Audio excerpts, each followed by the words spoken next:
السلام علیکم، جمعہ مبارک۔ جیسا کہ آپ جانتے ہیں کہ سردیوں کا سیزن جو ہے وہ شروع ہو چکا ہے یا ہونے والا ہے تقریباً۔ تو یہ جو ٹرانزیشن موسم ہوتا ہے اسپیشلی یہ بڑا خطرناک ہوتا ہے کیونکہ اسی کے اندر زیادہ انفیکشنز ہوتے ہیں اور نزلہ زکام کے مسائل ہوتے ہیں کیونکہ لوگ اس میں احتیاط نہیں کر رہے ہوتے۔ اسی حوالے سے آج ہم جو آپ کو احتیاط بتائیں گے اور یا علاج بتائیں گے طبی نبوی کی روشنی میں، وہ ہے نزلہ اور زکام کے بارے میں۔ تو سب سے پہلے نزلہ اور زکام کے لیے جو چیز استعمال ہوتی ہے وہ ہے شہد کا استعمال، اصل شہد کا استعمال۔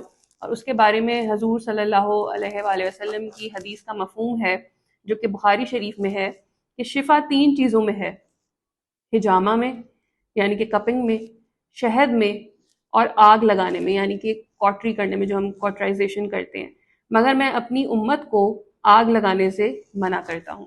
اب جو جدید ریسرچ ہے، سائنٹیفک ریسرچ ہے، اس کے مطابق بھی جو شہد ہے اس کے اندر بہت ساری کوالٹیز ہیں، اس کے اندر anti inflammatory, antibacterial, antioxidant qualities ہیں، اور اس کے علاوہ یہ اب آج کل کینسر کے علاج میں بھی استعمال ہو رہا ہے۔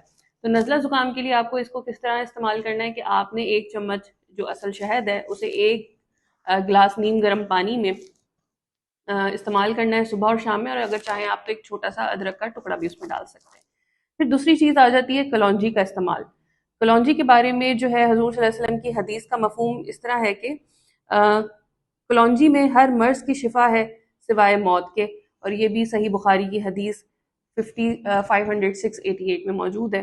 تو کلونجی کے بارے میں بھی اب جو نئی سائنٹیفک ریسرچز ہوئی ہیں اس کے مطابق اس کے اندر اینٹی انفلیمیٹری، اینٹی آکسیڈنٹ اور کوالٹیز ہیں۔ یہ کولیسٹرول کے لیے بھی استعمال ہوتی ہے، بلڈ پریشر کنٹرول کرنے کے لیے بھی استعمال ہوتی ہے، یہ آپ کے امیون سسٹم کو بھی بہتر کرتی ہے۔ تو اس کے بہت سارے فوائد ہیں آج کل سائنٹیفک ریسرچ کے مطابق بھی۔ اس کو آپ نے کس طریقے سے استعمال کرنا ہے کہ آدھا چمچ جو کلونجی کا پاؤڈر ہے وہ آپ نے صبح نہار منہ استعمال کرنا ہے۔ آخر میں آ جاتا ہے سنا مکی کا استعمال۔ سنا مکی کے جو پتے ہیں اس کو حضور صلی اللہ علیہ وسلم نے تمام جو پیچیدہ بیماریاں تھیں ان میں استعمال کیا، اور اب پچھلے دنوں جب کووڈ آیا تھا تو آپ کو یاد ہے کہ اس کا استعمال بہت زیادہ بڑھ گیا تھا۔ اس کی وجہ یہ ہے کہ یہ آپ کے جسم کے اندر سے تمام ٹاکسنز اور گرمی جو ہے اس کو نکالتی ہے، اور اس طرح سے بیماریوں کے استعمال میں کے دوران جو ہے وہ استعمال ہوتی ہے۔